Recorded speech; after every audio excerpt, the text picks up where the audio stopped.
The polyvagal theory and the importance of feeling safe. The autonomic nervous system reacts directly to emotion, stress, and how we breathe.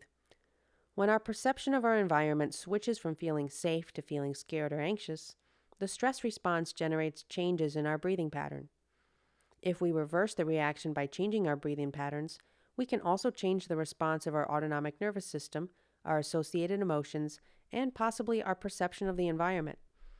Hopefully, we are not living in a continuous state of stress and fear and do not find ourselves often needing to use the breath to bring us back to a relaxed state.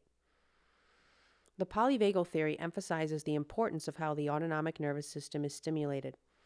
It makes a clear distinction between how the nervous system reacts if we are feeling safe and how it reacts if we are feeling afraid or threatened. Feeling unsafe stimulates the sympathetic nervous system and triggers the fight or flight response.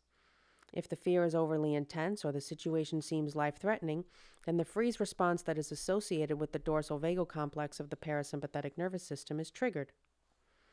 In contrast, when we feel safe in our environment and activate the sympathetic nervous system, we move towards a mobilization response, where energy to be active, work, play, and socialize is increased. Even though it is still the sympathetic nervous system being activated, its effect on our emotions and physiology is very different.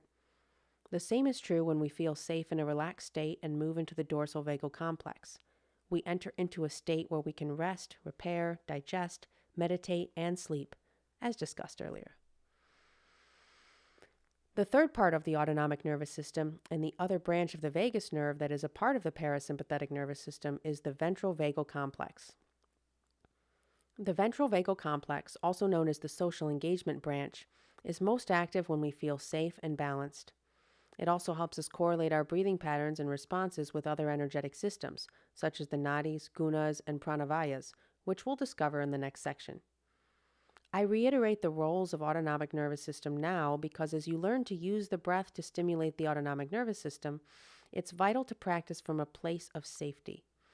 Some of the exercises we do later in the book can incite anxiety or panic attacks because the rapid breathing patterns are similar to the reactionary breathing patterns that people have during such attacks. Revisiting similar breathing patterns can cause the trauma or feelings that triggered those patterns to resurface. But the same practice that can prompt a panic attack can also help you never have a panic attack again.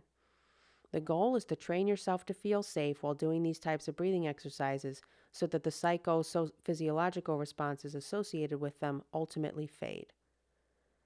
As explained in more detail in Section 3, the breath can be divided into 4 parts: the inhalation, inner breath retention, exhalation, and outer breath retention. Each component of the breath has a direct physiological effect on the autonomic nervous system. The inhalation activates the sympathetic nervous system, which manifests as an increased heart rate.